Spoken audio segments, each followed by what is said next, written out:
जय श्री कृष्ण, राधे राधे। आज की इस वीडियो में हम बात करते हैं अघोई अष्टमी व्रत की पूजा विधि क्या होती है। तो चलिए वीडियो को स्टार्ट करते हैं। प्रत्येक वर्ष कार्तिक मास के कृष्ण पक्ष की अष्टमी तिथि को अघोई अष्टमी का व्रत रखा जाता है, जो कि इस बार 5 नवंबर 2023 दिन रविवार को है। अघोई अष्टमी के दिन माताएं अपने बच्चों की खुशी जीवन, उनकी खुशहाली, लंबी आयु और उनके जीवन में धन धान्य की बढ़ोतरी के साथ ही करियर में सफलता के लिए व्रत करती हैं। ये व्रत करवा चौथ के व्रत की तरह रखा जाता है। ये करवा चौथ के व्रत के 4 दिन बाद और दीपावली से 8 दिन पहले आता है। इस व्रत में महिलाएं पूरा दिन निर्जला व्रत रखती हैं और शाम को तारों को अर्घ्य देकर व्रत का पारण किया जाता है। कुछ लोग अपनी मान्यताओं के अनुसार चंद्रमा को अर्घ्य देकर भी व्रत खोलती हैं। तो इस दिन जो चंद्रोदय होता है वो मध्य रात्रि में होता है। तो आइए अब अघोई अष्टमी की पूजा विधि जानते हैं। अघोई अष्टमी के दिन स्नान आदि करने के बाद साफ सुथरे कपड़े पहनकर श्रृंगार करके महिलाओं को व्रत का संकल्प लेना चाहिए और कहना चाहिए कि संतान की लंबी आयु और सुखमय जीवन हेतु मैं अघोई माता का व्रत कर रही हूँ। इस दिन अघोई माता मेरी संतान को दीर्घायु, स्वस्थ और सुखी रखें।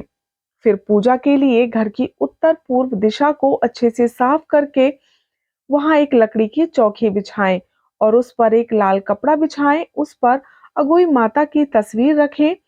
बाजार में अघोई माता की पूजा के लिए कैलेंडर भी मिलते हैं। कुछ लोग दीवार पर गेरू से भी अघोई माता का चित्र बनाते हैं। इस चित्र में अघोई माता, सूरज, तारे, बच्चे, पशु आदि के चित्र बने होते हैं। बहुत सी महिलाएं चांदी की अघोई भी बनवाती हैं, जिसे चांदी की गोलियों के साथ पिरोकर पूजा के समय गले में पहना जाता है। इसे स्थानीय भाषा में स्याऊ कहते हैं।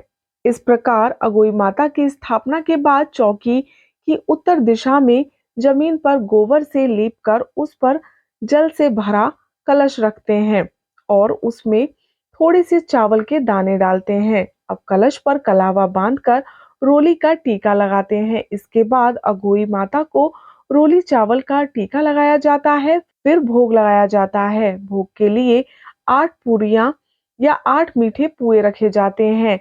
8 की संख्या में होने के कारण इसे अठवारी भी कहते हैं। इसके साथ ही देवी माँ के सामने चावल से भरी एक कटोरी, मूली और सिंघाड़े भी रखे जाते हैं। अब दीपक जलाकर देवी माँ की आरती की जाती है। फिर अघोई माता की कथा का पाठ करा जाता है। कथा सुनते समय अपने दाहिने हाथ में थोड़े से चावल के दाने रखे जाते हैं और कथा संपूर्ण होने के बाद उन चावल के दानों को अपनी साड़ी या चुन्नी के पल्ले में गांठ लगाकर बांध ली जाती है। अब शाम के समय इन्हीं चावल को लेकर कलश के ऊपर जल से अपनी मान्यता के अनुसार तारों या चंद्रमा को अर्घ्य दिया जाता है। बाकी पूजा में रखी सारी चीजों को चावल से भरी कटोरी, मूली, सिंघाड़े, मीठे पूड़े या पूरी का प्रसाद अपनी सास या अपनी सास के समान किसी को दान कर दिया जाता है। अघोई माता की तस्वीर के संदर्भ में ऐसी मान्यता है कि इसे दिवाली तक लगाए रखना चाहिए और जो गले में जो पूजा के समय स्याऊ पहनी है वो भी दिवाली तक।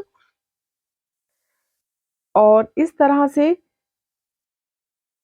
अघोई अष्टमी का व्रत रखा जाता है। धार्मिक मान्यताओं के मुताबिक अघोई अष्टमी का व्रत रखने से निसंतान दंपति को तेजस्वी संतान की प्राप्ति होती है। इसके अलावा अघोई अष्टमी का व्रत करने से संतान पर आने वाली हर बला टल जाती है और उसका जीवन सुखमय बन जाता है। तो ये है अघोई अष्टमी व्रत की पूजा विधि। आशा करती हूँ कि आपको ये जानकारी अच्छी लगी होगी। राधे राधे।